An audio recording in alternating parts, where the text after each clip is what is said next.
Tennyson, Shaw, Shakespeare, Dickens. What a wealth of literature there is in a library if you can read. But many people are surprised to find out that millions and millions of Americans cannot read. They are functionally illiterate. And in many communities around the country right now, computers are being used to help solve the problem of adult illiteracy.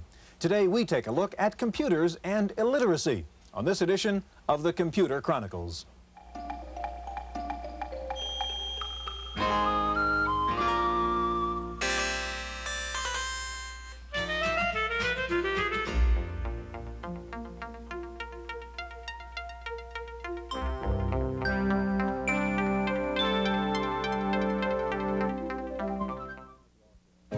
The Computer Chronicles is made possible in part by McGraw-Hill, publishers of Byte magazine, and Bix, the Byte Information Exchange. In print and online, Byte and Bix serve computer professionals worldwide with detailed information on new hardware, software, and technologies.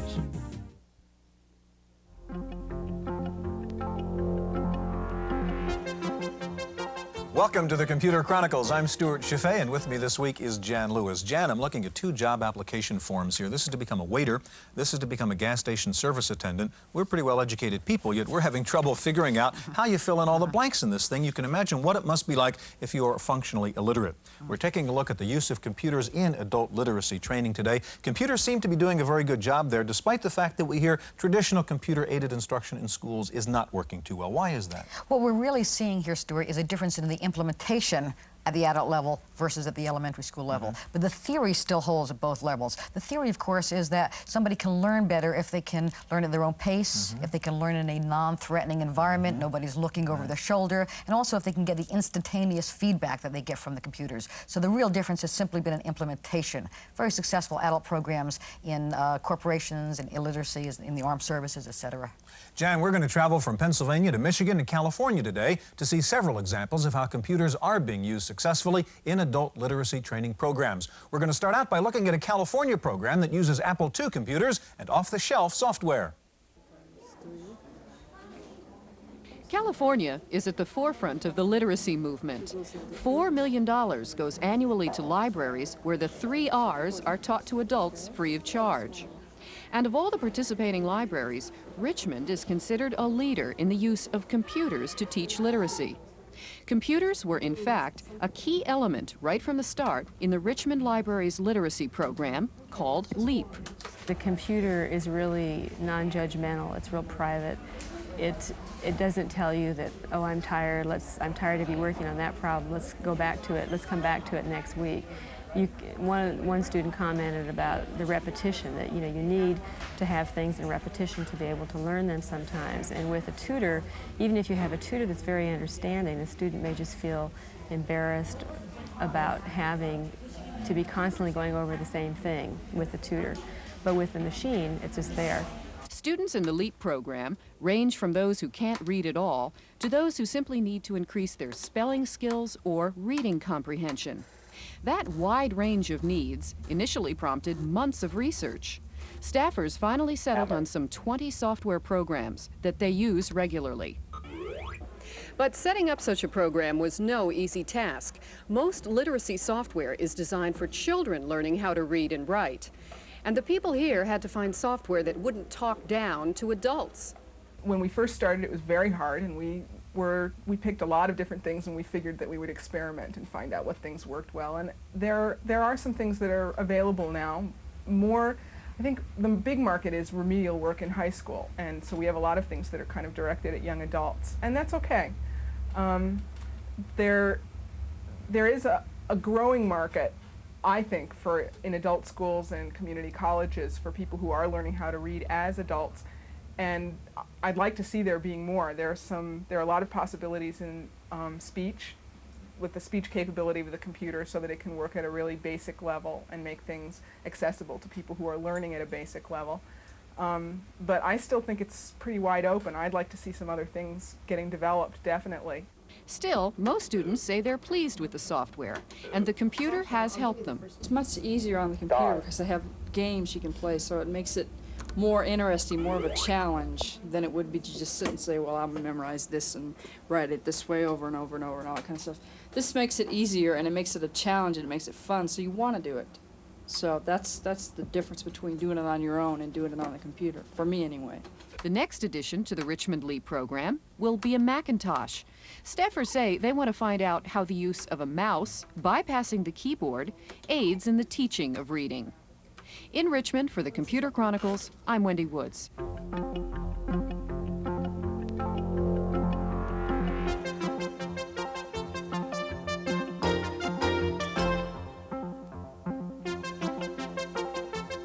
Joining us now in the studio is John Fleischman. John is Administrator of Media Services for the Los Angeles County Jail Correctional Education Program. And next to John, Jane Nissen-Laidley, Executive Director of the People's Computer Company, PCC, Inc. Jan? John, we hear a lot about functional illiteracy. Exactly what does that mean? Functional illiteracy basically is a person's inability to deal with the reading and writing they need to function effectively in everyday life. There are very few true illiterates anymore. Most people can read and write their name. So the new tag that's been put on it is functional illiteracy. Now, how does the computer help them? The computer is an infinitely patient tool. And many adults, illiterates, who can't read well don't like to admit that they can't read. They don't like to go into a reading program and indicate to a person that they can't do the things they need to do in their lives. The tutor doesn't know. The computer doesn't know. Jane, what does your company, the People's Computer Company, do in the area of illiteracy? We were a consultant for a project that was a first time using computers in a volunteer tutoring project at the Richmond Public Library, which you have just taken a look at. And what approach do you take to that? We wanted to use the computer to teach writing and reading skills. We had a volunteer program with one-to-one tutoring in the past, and we wanted to see what happened when we used the tutor, the student, and a computer to help deliver that instruction. And is the idea generally accepted that computers contribute something extra? Is there any resistance among the human tutors who think they can do this better without a computer? There's more resistance from the tutor than from the students in the study that we found in our work in Richmond. But that was primarily because the tutor has lived and taught for maybe 50 to 60 years without a computer, does not need to, and the time required to learn a new technology and a new skill was something that they didn't expect to be part of their job when they were volunteering to be a tutor to teach someone to read. So it's just that getting over the technology. How do you find the balance between how much computer and how much human tutor any particular student needs? How do you balance that? Well, we recommended and implemented in the Richmond project that the tutor and the student stay together for a number of hours, that most of the instructional materials that we wrote required the tutor and the student to be together in the beginning. What surprised us in the study results was that the student moved to independent use on the computer faster and sooner than we anticipated in writing our materials, and we had to go back and acknowledge that. Jane, it's kind of surprising. The stereotype is the adult is less likely to feel comfortable at the computer keyboard than the child is. True. And yet you're telling us the adult is in fact very comfortable in this environment. I'm telling you that the learner is comfortable. You see, in the pair that you're talking about, one is the teacher and one is the student. The student is eager. And in the case of the illiterate adult, you're talking about an individual who has had not much success in their life in a lot of areas, and especially in learning. You're talking about someone who really believes that technology, or especially computers, would never be available to them. That's something that the rest of the world has, even young children in school. So when we brought these into an adult and said, you can use this, the empowerment and the excitement was just magnificent. John, you're dealing with a special kind of adult, jail inmates. How does it work in that environment? They're lined up too deep to use the computers. Really? They're very, very fascinated. The time on task, which is an educator's term to determine, the amount of time they spend in the educational materials, is incredible. They're totally focused on the computer when they're working on it. It's difficult to get them away from the machine. So they're very, very anxious to use the hardware. Do you have any testing evidence to suggest the stuff really works, or is it sort of intuition at the moment? I think I'll give that to Jane. Okay. The study that we did was an ethnographic study that ran over a year, concrete interviews and statistics that were gathered over a 6 months period of time. It's probably the first in California and one of very few done in the United States. I would like a lot more done, but people don't fund the research. All we can get funded so far is maybe one computer. But our study is available through the California State Library and is worth taking a look at for other people to take the and jump off and go do some more work. Jane and John, I want to stop here just a second. I know you have a piece of software you want to show us. There's another very innovative use of computers in Pennsylvania right now, something called the Talking Computer Program, and it was developed at Penn State University. This is Northwest Elementary School in Lebanon, Pennsylvania.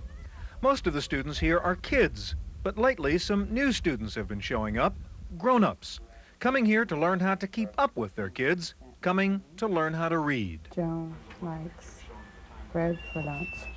Debbie Sawyer is a mother of two. She's a high school graduate, but she can't read as well as her 9-year-old daughter Tanya, who's in the 4th grade. That makes it tough for Mom to help with the homework. Well, their homework, like the oldest one, she's got spelling words I can't even do. She's got to, you know, help me say them or with her homework and that. But it's the words that I have trouble with, and this is helping me. Debbie is working on a computer-based literacy training course. It uses a voice synthesizer so that the computer can communicate with the student, even though the student can't read. The program is written in a language called SuperPilot. It uses an Apple IIe and an Echo voice synthesizer. One problem with computer-based literacy courses is that they require expensive computers. But the woman in charge of the Penn State program says that need not be a problem. We hope more businesses and industries that are opening up the use of their computer facilities after hours to adult literacy programs. We need to see a lot more of this after-hours usage on the part of business and industry, because computers sit idle from 5 until 9 the next morning. It would be ideal for teaching someone how to read. The Penn State software is unique in teaching reading by showing the students word configurations based on research which shows that adult learners recognize the shape of words more than their phonetic sounds. But the computer does more than just help teach reading. It helps restore the student's sense of self-esteem. The sensitivity of the subject of an adult not being able to read, I think that it is minimized, then they feel belittled, and I think the computer helps that self-esteem, and they're saying, well, look, I can handle this computer. It's technology that's advanced, and it improves in their eyes their perception that, well, they're a great person, they can run a computer, and that in itself helps. When Debbie and her tutor Dolores first started using the computer courseware, they were both scared, both afraid that they couldn't do it. But now they both love it. And Dolores says she's a computer convert. I think the computer is a great thing.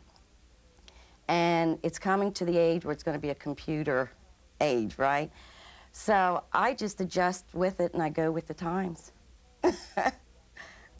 Next up, a program called LEAP for the Apple II. It's being used to teach literacy to prison inmates in Los Angeles.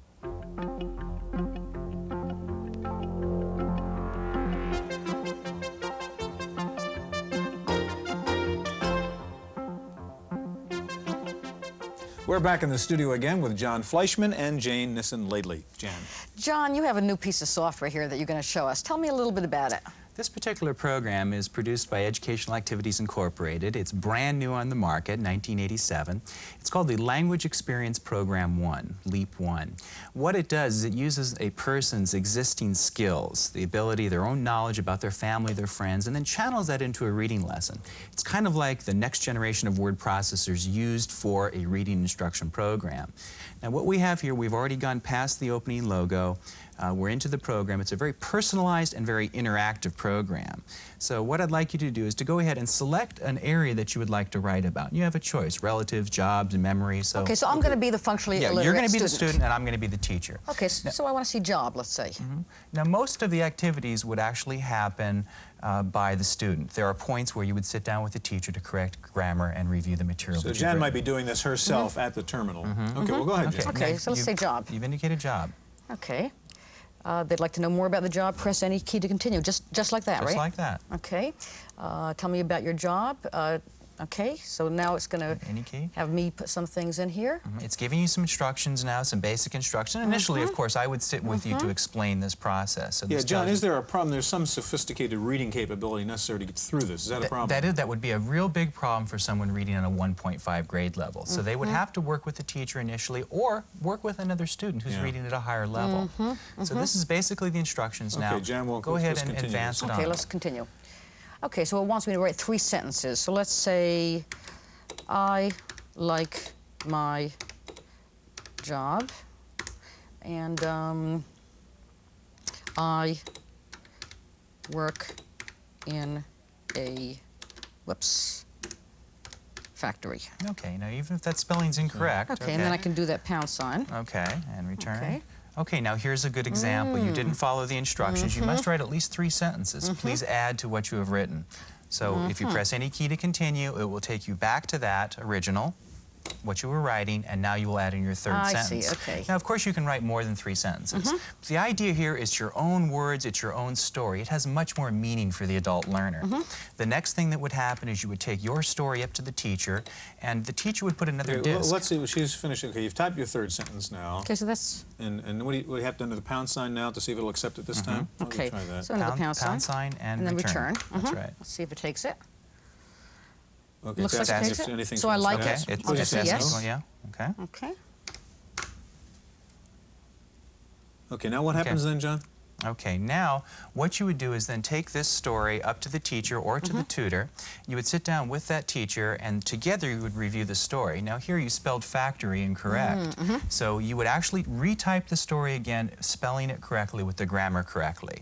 And then it would record on your own personalized diskette all of your stories. There's a total of about 25 hours of instruction as you go through the program, records all your personalized stories, and then there are many, many follow-up activities, pulling out specialized vocabulary words, doing activity sheets, all related to your own vocabulary. That's why it's a very powerful program for adults. Jane, how is this different from having John as an instructor say to me in my little copybook, write 3 sentences about your life, and I hand him the piece of paper?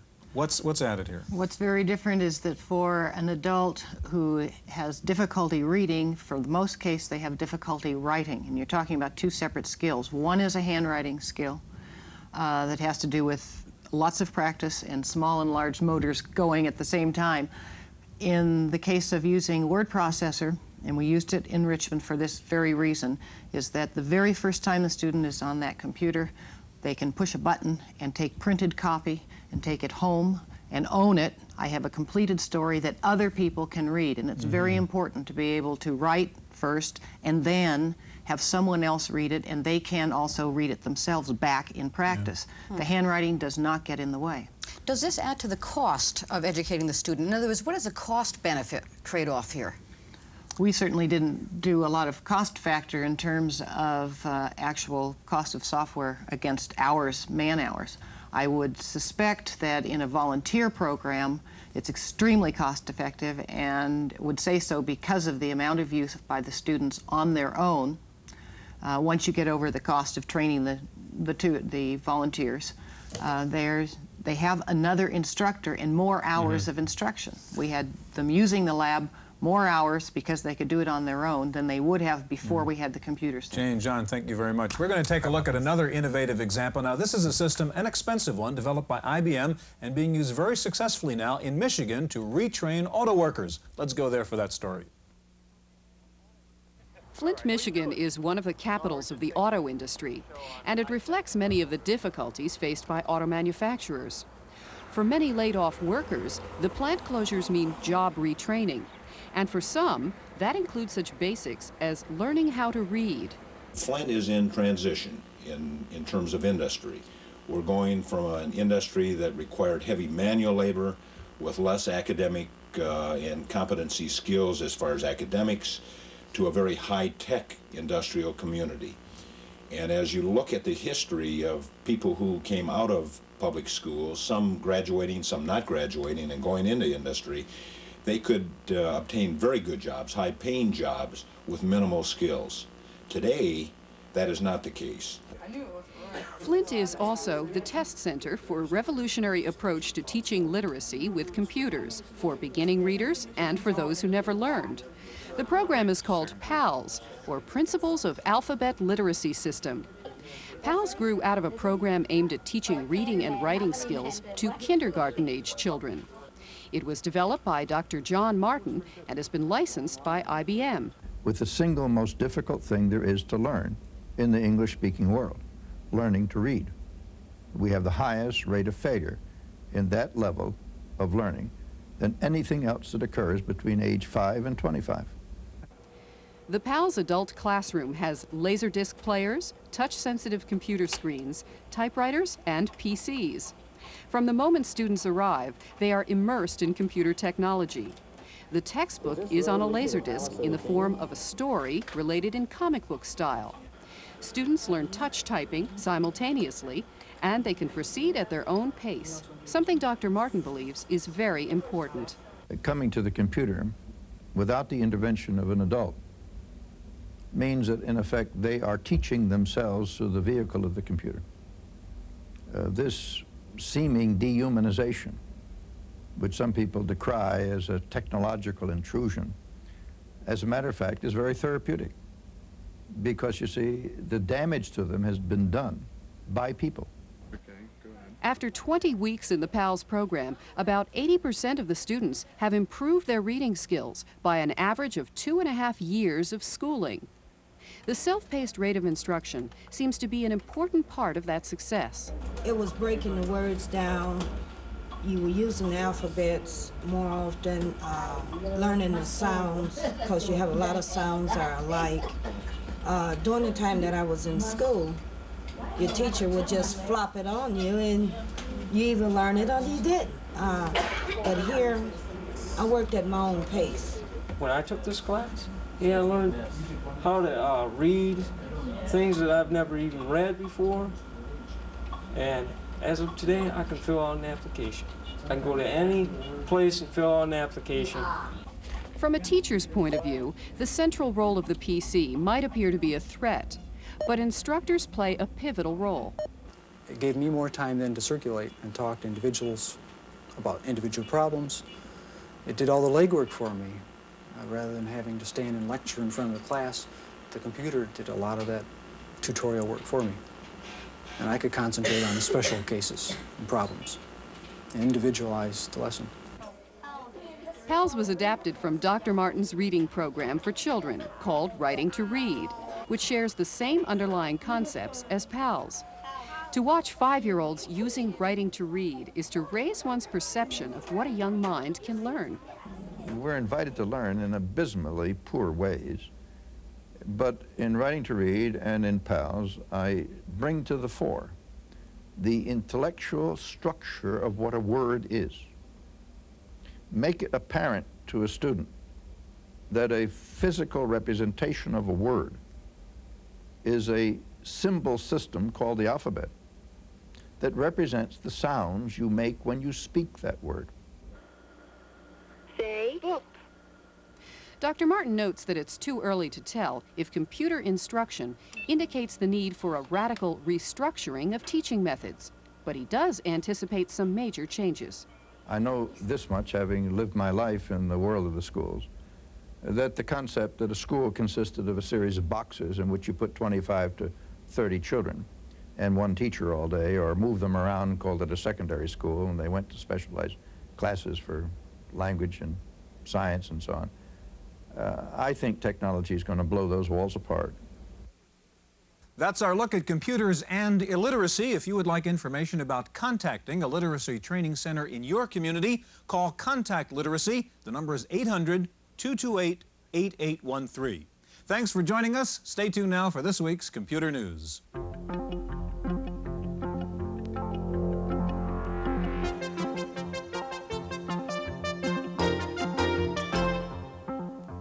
In the Random Access File this week. If you're a Macintosh user frustrated by the lack of a laptop, Cambridge North America may have a solution for you. They've announced the MacLite package, which includes the small 2-pound Cambridge Z88 laptop and a special EEPROM, which enables the Z88 to read Mac files. The package includes a software for the Mac, a serial cable, and an extra 128K chip for the laptop. The Z88 has an 8-line by 80-column Super Twist display. The system will be introduced at the upcoming Macworld Expo in San Francisco. Tandy and U.S. computer technology in general got a shot in the arm this week when the Japanese company Matsushita announced that it will be selling Tandy PCs under its Panasonic brand name. The Panasonic PCs will be marketed in the United States and in Europe. And there is good news on the U.S. software front. The U.S. Commerce Department says that the U.S. software industry is booming in Japan, where 1988 sales are expected to top $10 billion. That represents an annual growth rate of nearly 30%. Commerce says the Japanese market for U.S. software is growing at twice the rate of the domestic U.S. market. And the Japanese company Sanyo has announced that it is moving its personal computer research facilities from Japan to the United States. Sanyo is also looking for a new U.S.-based manufacturing facility. The bad news is that the Japanese company Nintendo has taken over the U.S. video game market, and to make the situation even worse, Nintendo game consoles lock out game cartridges made by other manufacturers. So Atari is suing Nintendo, charging them with monopoly and restraint of competition. Time now for this week's software review. Here's Paul Schindler. This doesn't really work very well if you want to get two people to talk to each other. They should just call directly. Well, the same thing was true for two people working on PCs in distant locations until InSync came along. Now, the idea behind this package is simple. I sit at my computer screen, you sit at yours. I load my word processor, for example, then use this memory-resident program to dial you. You've also loaded the same word processor. I send you a file, you load it on your screen, and when I move my cursor, the cursor on your screen moves the same way. It's like two people in distant cities working on the same sheet of paper or the same computer screen. Anything I can make appear on my screen, I can send down the phone line to your screen. Now, we used a word processor as our example, but you could just as easily have two people working on a spreadsheet. What a concept! Best of all, InSync is not copy protected, which makes it easy to load on a hard disk and easy to use. InSync, $500, American Video in Farmingdale, New York. For the Computer Chronicles, I'm Paul Schindler. Finally, you've heard of the Scion Organizer, the Sharp Wizard, and the Casio Digital Diary. Well, here comes the Good Byte. It's a $200 pocket-sized computer that does one thing: find quotes from the Bible. The Good Byte will have the entire text of the Bible in memory and feature sophisticated word search software to enable users to find biblical quotes on any subject. The Good Byte will be introduced at this month's Consumer Electronics Show in, of all places, Las Vegas. That's it for this week's Random Access. I'm Cynthia Steele. The Computer Chronicles is made possible in part by McGraw-Hill, publishers of Byte Magazine, and Bix, the Byte Information Exchange. In print and online, Byte and Bix serve computer professionals worldwide with detailed information on new hardware, software, and technologies. For a transcript of this week's Computer Chronicles, send $4 to PTV Publications, Post Office Box 701, Kent, Ohio 44240. Please indicate program date.